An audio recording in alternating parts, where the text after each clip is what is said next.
তো আজ হচ্ছে কি বাঁকুড়াতে ডে 3। তো আজকে আমাদের ডেস্টিনেশন হচ্ছে শুশুনিয়া পাহাড়, যার জন্য আমরা প্রথমে বাসে দেন অটোতে করে চলে এসেছি। এই যে সব রয়েছি এখন এখানে, সামনে যে পার্কটা রয়েছে তাতে রয়েছি।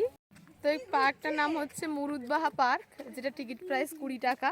তার মধ্যে এত কিছু মানে অ্যাটলিস্ট ভিউটা খুবই সুন্দর। এই যে পেছন দিকে সুন্দরভাবে পাহাড় দেখা যাচ্ছে। এখানে কিছুক্ষণ ঘোরার পর আমাদের একটা বান্ধবী আছে, তার সাথে মিট আপ করে আমরা একসাথে পাহাড়ে উঠবো। আর এদিকে এরাই স্লিপিং করছে। এখানে গাছগুলো খুব সুন্দর করে মেনটেন করা হয়েছে এবং সামনেই যে পাহাড়টা দেখা যাচ্ছে তার সাথে এখান থেকে যে ভিউটা লাগছে জাস্ট অসাধারণ। এখানে বন্ধুগণ ফটোশুট করছেন।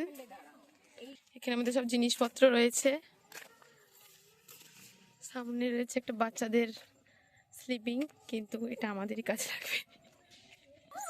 এই যে আমাদের ছোট বন্ধু অঙ্কিতা স্লিপিং করলো, ওদিকে আরো কয়েকটা আছে।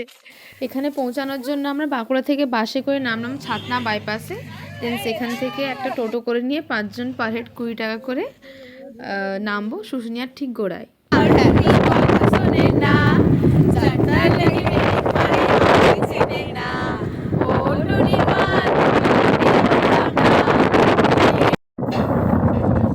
তো আমরা গান গাইতে গাইতে পৌঁছে গেলাম ঠিক পাহাড়ের গোড়ায়। ওই যে দেখা যাচ্ছে দুটো পাহাড়, ওগুলো শুশুনিয়া পাহাড়, যা ছোটনাগপুর মালভূমির পূর্বাংশের অবস্থিত এবং গ্রানাইট শিলা দিয়ে গঠিত। বেসিক্যালি এখানে আমরা দোলনায় দুলছি, কিন্তু আমাদের বান্ধবী যেহেতু আমাদের জন্য খাবার দাবার বানিয়ে আনছে, তো আমরা সেই টাইমটাকে ইউটিলাইজ করছি। ও এলে তারপর আমরা একসাথে মিলে আবার ট্রেকিং শুরু করব।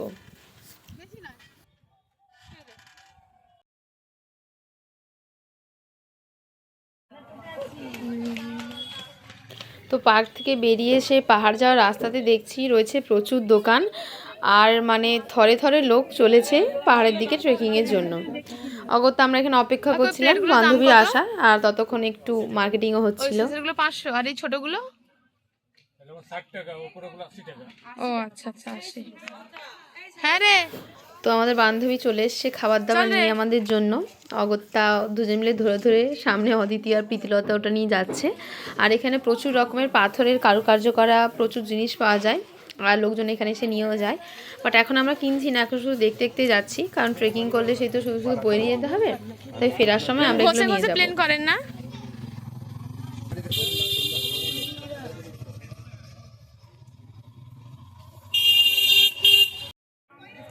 এই গাছতলা থেকে মেনলি পাহাড়ে ওঠা হয়। আর সামনে রয়েছে একটা কালী মন্দির, আর এখানে রয়েছে একটা প্রাকৃতিক ঝর্ণা, যার উৎসস্থল কেউই যায় না, কিন্তু অল টাইম মানে 24/7/365 জল এখান থেকে পড়ে। আর এই জলটা খাওয়া যায়। আমার বান্ধবীর বাড়ি যেহেতু শুশুনিয়ার গোড়ায়, তো ওরা এখান থেকেই জল নিয়ে যায় আর এই জলই খায়, আর রান্নাবান্না এভরিথিং সব কিছুর জন্য ইউজ করে। আমার খাবার এই ভিখারিগুলোকে সব খাওয়াতে এসেছি এখানে। আমরা ভিখারি, these are the ভিখারিস। বড় লোক সেখানে, এখানে বড় লোক যে আমাদের জন্য এত কষ্ট করে সকালে উঠে রান্না বান্না করে খাবার নিয়ে এসেছে। আজকে আমাদের পাহাড়ে পার্টি হচ্ছে। এই যে আমাদের বন্ধু পাহাড়ের মধ্যে এই হচ্ছে আমার বান্ধবী প্রীতিলতা, মানে আমাদের বান্ধবী যে আমাদের জন্য এত ভালো ভালো খাবার রান্না করে এনেছে। আমি আমি আমি আমি সবার জন্য খাবার নিয়ে এসেছি। একটা ছবি তোল, একটা ছবি তোল। তো আমাদের ট্রেকিং সবে শুরু হয়েছে। এই যে মহারানীগুলো একটু তাকান, তার মধ্যে হাঁপিয়ে গেছে। তার মধ্যে কিন্তু অলরেডি হাঁপিয়ে গেছে, কারণ যথেষ্ট খাড়া।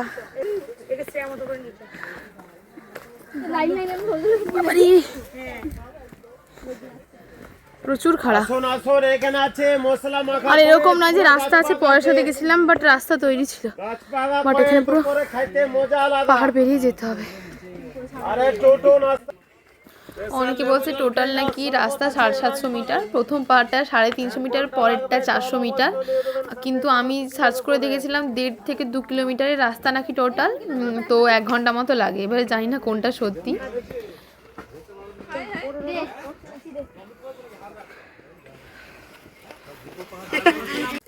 হাই, তো এখন আমরা উঠছি। আমরা জাস্ট 200 মিটার উঠেছি, এখন আমাদের 250 মিটার বাকি, আর ওদিকে 350 মিটার বাকি, টোটাল 750 মিটার। হাঁপও উঠতে পারিনি এখনো আমরা। ঠিক আছে, এখানকার তোর অনেক স্ট্রেংথ, আমাদের কি আর অত আছে রে? या हमारा स्ट्रेंथ है इधर। এই যে আমরা হাফে এসে পৌঁছেছি। ওই যে পিছনে মহিলাটা দাঁড়িয়ে আছে। আর তাই খুব তাড়াতাড়ি উঠছে কি হয়েছে? জেলের মানুষ, তাই আমরা একটুতেই হাঁপিয়ে ভাই যাচ্ছি। কত দূর আছিস?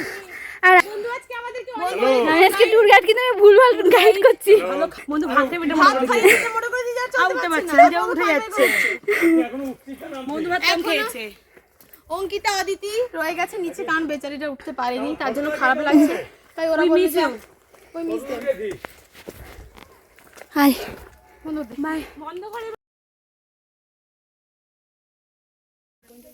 একটা পাহাড়ের চূড়ায় এসে পৌঁছেছি। এই চূড়ার ওপর থেকে ভিউটা এরকম, কুয়াশার জন্য খুব একটা ভালো করে দেখা যাচ্ছে না, তবে এটা হচ্ছে ভিউ পয়েন্ট। আর সামনে একটা উপরে ওঠার জন্য জায়গা আছে, কিন্তু ওটা সিঁড়ি নেই, তাই আমরা ওখানে উঠছি না। আর এখান থেকে সামনে আরও 450 মিটার পেরিয়ে গেলে আরেকটা পাহাড় রয়েছে, যার মাথায় রয়েছে রামশিলা ও রাধাকৃষ্ণের একটা মন্দির রয়েছে। যেহেতু অঙ্কিতা অদিতি ওপরে ওঠেনি, তো ওদেরকে এতক্ষণ তো একা রাখা যায় না, তাই আমরা এখান থেকে আবার রিটার্ন নিচ্ছি। তো এরকম খারাপ পথ বেয়ে আবার আমরা চলেছি নিচের দিকে। আর এটা হচ্ছে এখানকার মারাংবুরু থান, যেখানে এদের উৎসব পালিত হয়। ওই দিন এখানে পুজো হয়, প্লাস একসাথে নাকি বসে খিচুড়ি খাওয়ানো হয়। বান্ধবীর কাছেই শুনছিলাম। ওই মারাঙ্গুরে হয়।